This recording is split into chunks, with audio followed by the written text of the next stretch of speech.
talabalar. Bugungi mavzumiz, laboratoriya mavzumiz tomchi usuli bilan sirt taraning koeffitsiyentini aniqlash mavzusi. Buni o'tgan safar ham bir marta tushuntirib ketganman. Nimalarga narsalarni berganman sizlarga. Hamma yozgan ham, hamma yozib kelgan.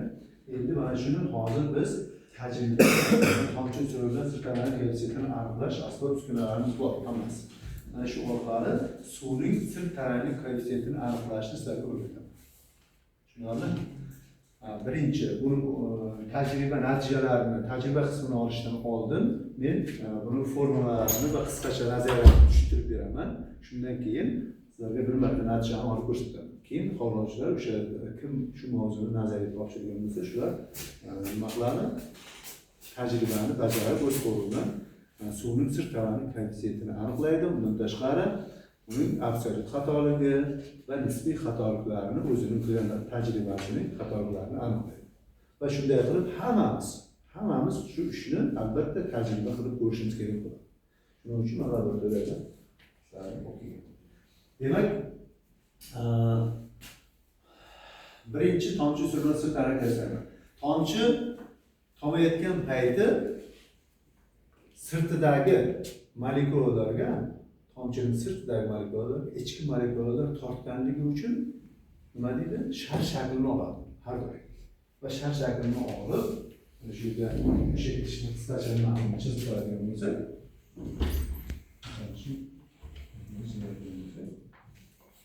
men hozir aytganman, bu ishimiz bor deb, misol uchun shu ichida suv to'kib tasavvur mana yerda tomchi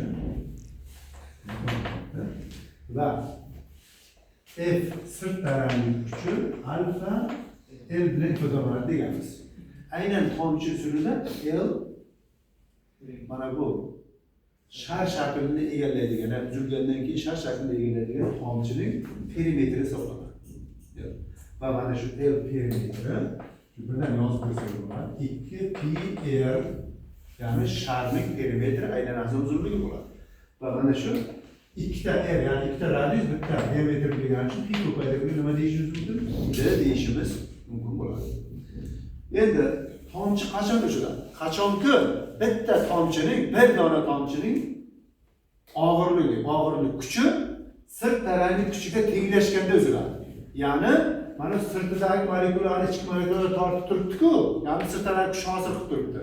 Mana shu bitta tomchining molekulalari ko'payib boradi. Ma'lum bir darajaga yetgan payti bitta tomchining T0 og'irlik kuchi, mana shu aynan sirt taraning kuchiga tenglashgandan keyin imkoniyati yetmay qoladi. Nima qilib ketadi? Uzilib ketadi. Va shuning uchun ham biz ikkita kuchni bir-biriga nima qilishimiz mumkin? Tenglashtirishimiz mumkin bo'ladi.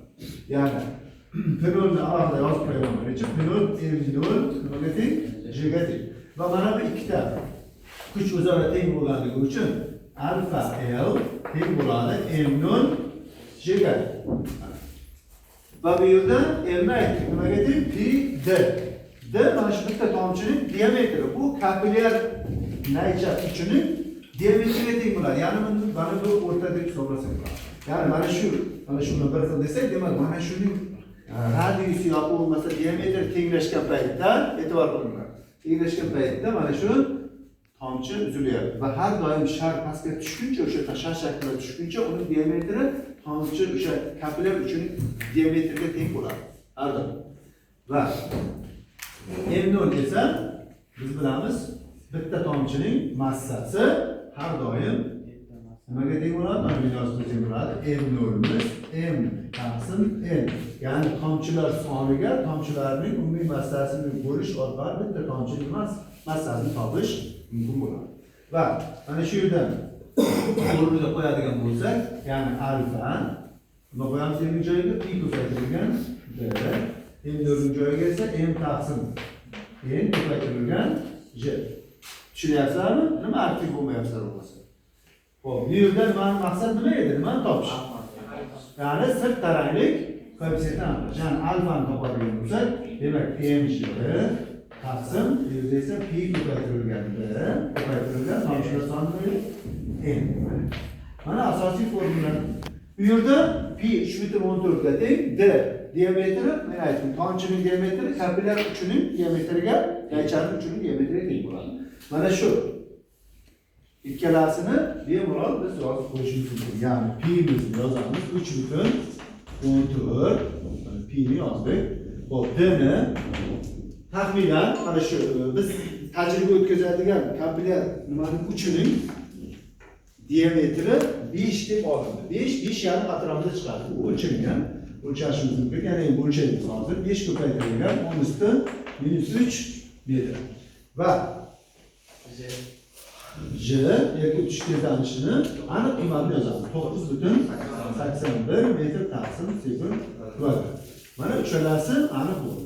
Endi bizga n tomchilar soni va m uning massasi kerak bo'ladi.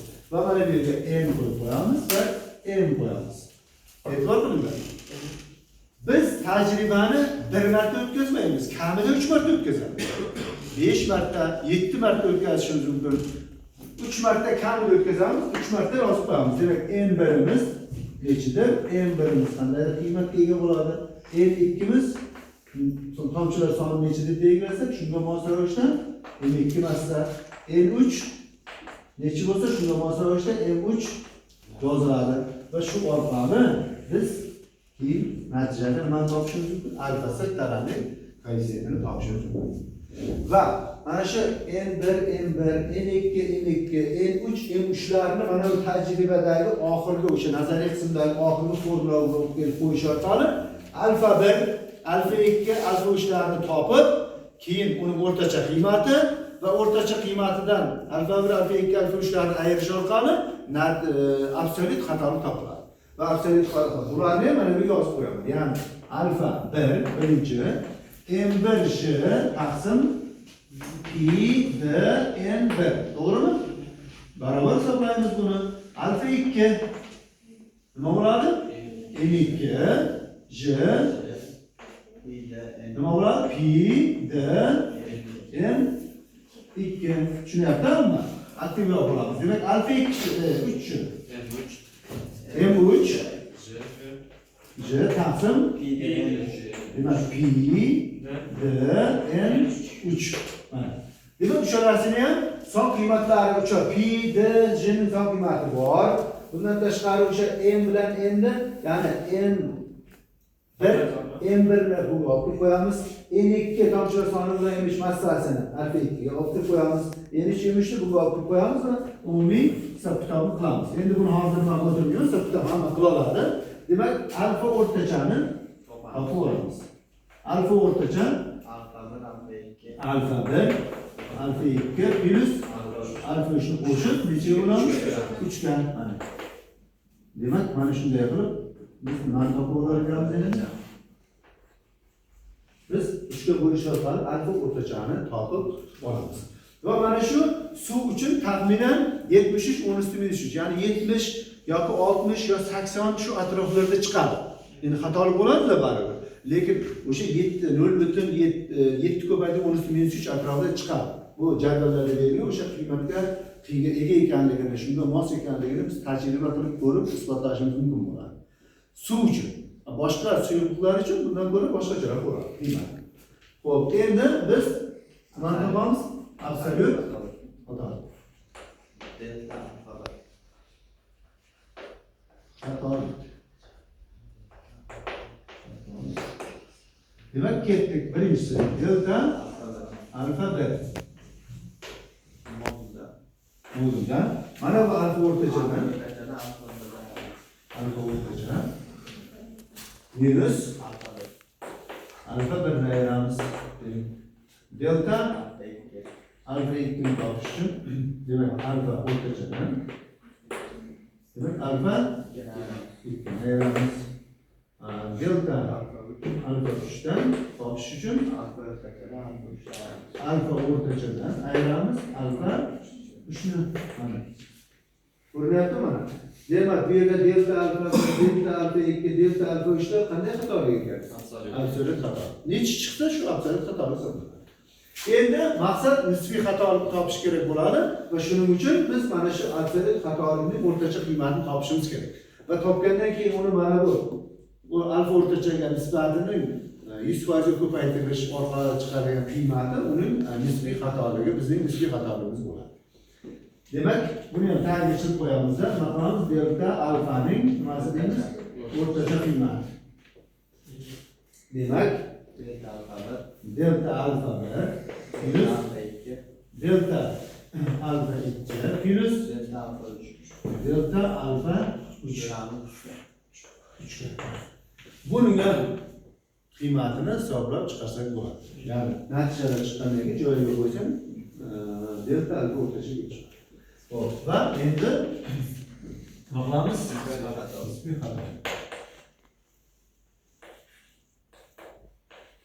Nisbiy xato.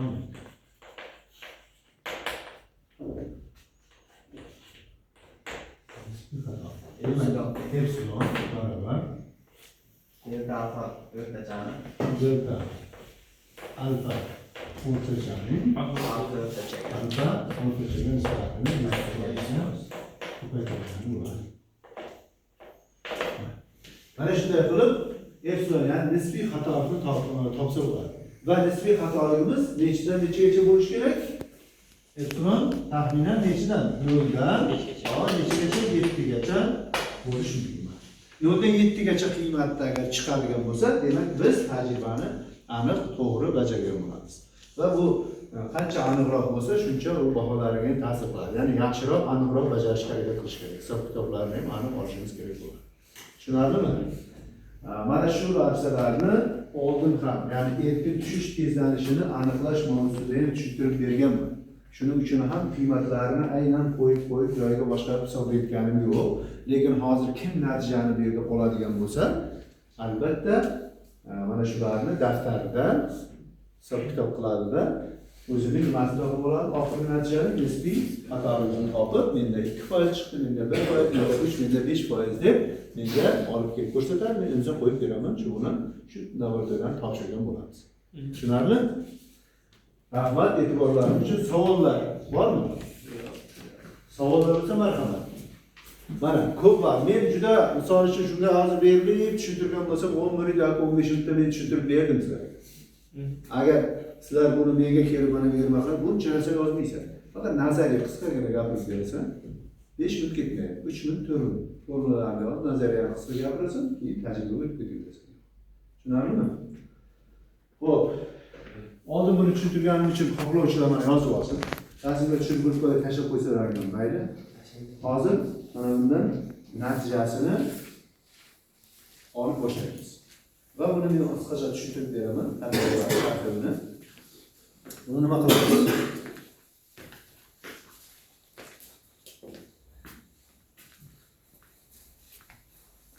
Xo'p. Demak, mana nimamiz? Tarozimiz. Tarozimizni qizilni bosgan paytda ishga tushadi. Va buni biz qizilni bossak, demak 0 ni ko'rsatadi. Endi stakan massasi tortib olinishi mumkin. Va keyin tomchilarni tomizgandan keyin tortib stakan massasini chiqarib tashlashimiz mumkin. Lekin hozir zamonaviy tarozilar zamonaviy bo'lgan, bilasizlar, masalan, bir idish qo'ysalar, bir knopkasi bor, bitta bosib qo'ysa 0 bo'ladi. Keyin qancha narsa solsan, faqat ichidagi massasini ko'rsatadi. Bizning tarozimiz ham shunday. Shuning uchun buni qo'ygandan keyin mana Z ni bossalar, nimani ko'rsatadi?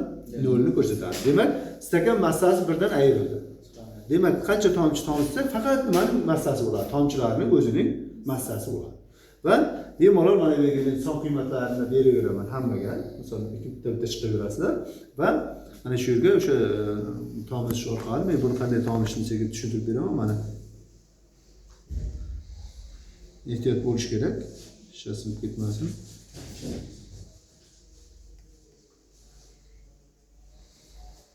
Sanashga qulayroq bo'lish kerak.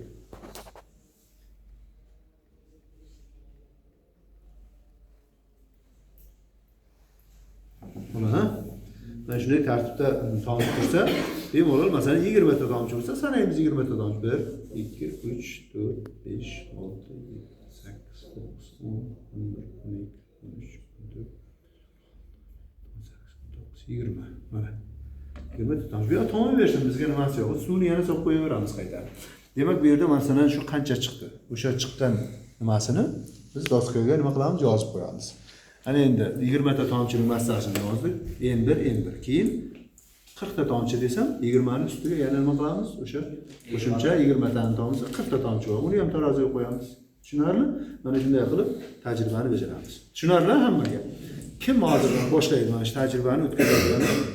Mana doskaga chiqsinda men sonini beraman, tomchilar sonini, massalarini topib, keyin alfa 1, alfa 2, alfa 3larni nima qilamiz? Hisoblab chiqaramiz. Mana men yo'lga aylantirib qo'ydim mana birdan. Kim chiqadi? Chala bo'ldi. Keyin kim edi mana? Abdullayev mana tajribani mana boshlab beradi. O'zi faqat buni boshlashdan oldin bu rasmga tushirib oldik-a? Mana o'chirsak bo'ladimi? Nisbiy xato tomonni o'chirib tashlab, ya'ni men sonini berayin senga yozib qo'yasan-da.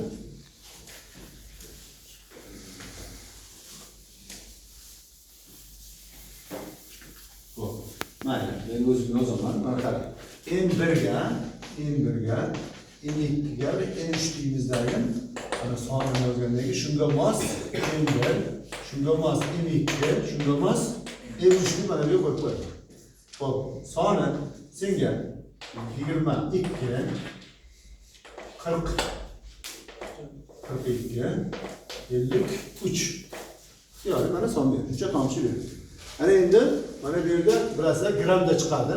10 üstü 3 yoziladi. Masalan 2,5 bo'ldimi? Demak 2,5 qiladi 10 üstü 3. Chunki grammda bo'lganligi uchun albatta 10 üstü 3 yoziladi. Tushunarlimi? Mana bu o'rtalikda boshladik. Hozir sekin tomishini birinchi ta'minlab olasan. Qo'limni ushlab sekin burasan, sekin tomishni nazoratga ehtiyot bo'lib.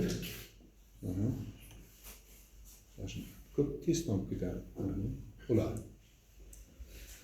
22 ta.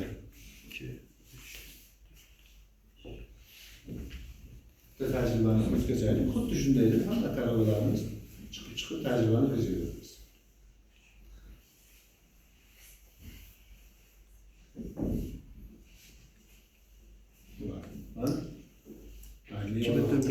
Necha? 2,5.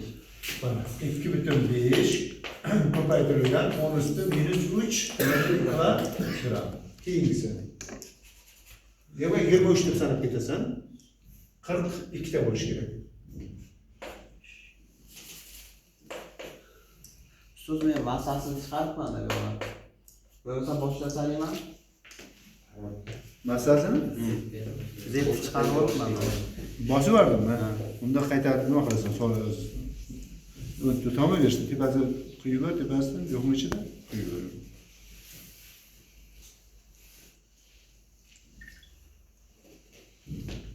Shoshma, shoshyapsan. Qaytarib sol. Mana birinchisi shunday bo'ladi. Endi buni birinchidan mana buni bitta ham tomchisi bo'lsa tushib ketsin. Endi buni qo'ygandan keyin zetni bosish kerak. Mana endi sanaysa nechta? 42 ta bo'lsa sanaysa.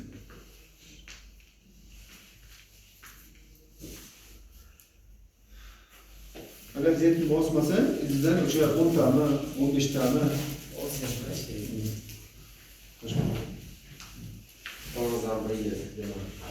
nechta bu? 6 ta. Tamla mana tomchi. Qani qo'ray, hozir shoshilmay.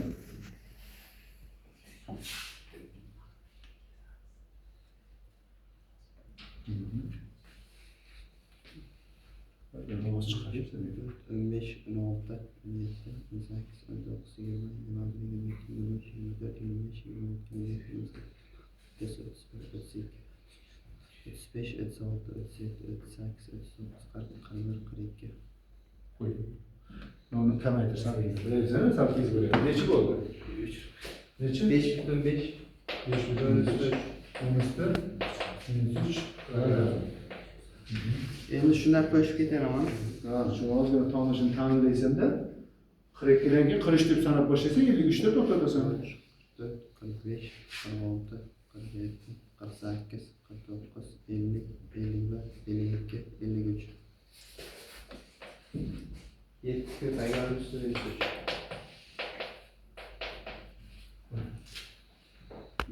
Tomishini to'xtatasan.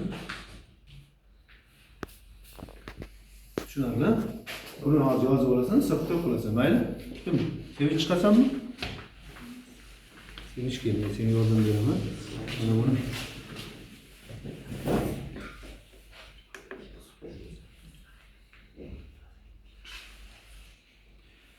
Xo'p. Mana bu tuzatmalarimizni mana qo'yib ishlatamiz.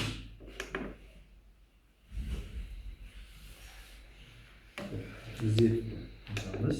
Bo'ldi, yaxshi. Endi yo'q, qo'yib qo'yib. Olishni ham bilish kerak. Çok tez bo'ldi, shoshilmaydi, sekin. Yo'q, sekin bo'lib qoldi. Ko'paytir.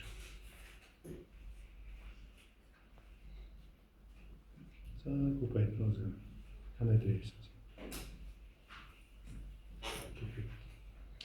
Ko'paytir. Sonunu vermem. Beraman, boshqa yozaman. Mana. Doğru oldu mu? Yokmuş ki. Yozib oling. So'rab o'chiraman. Demak.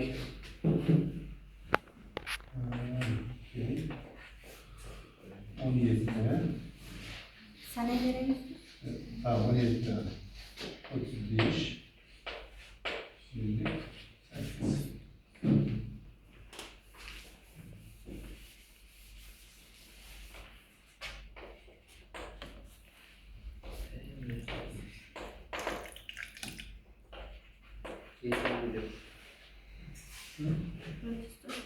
Para?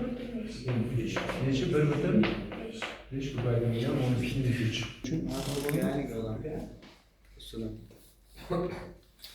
tezlik bitti. İnsan hayacan büyüyse onlar da uyatsın. Litreki sen hepsine 35 kaça. Nasıl bir şey olacak? Çıksa bile İçi oldu. 35. Hiçbir şey. 5 böldüm. Beş kubaydan var. Omuzda biz üç gittik. O iyilik saklı otobüsü.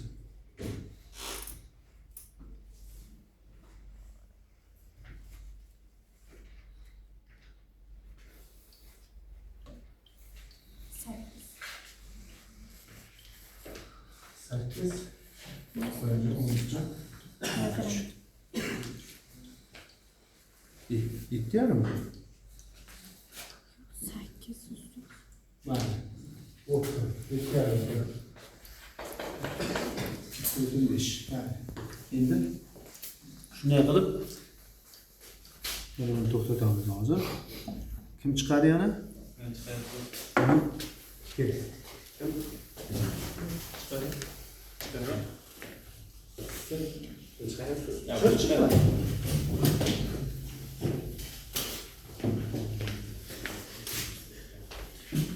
Birinchi qizilni bosyapsiz.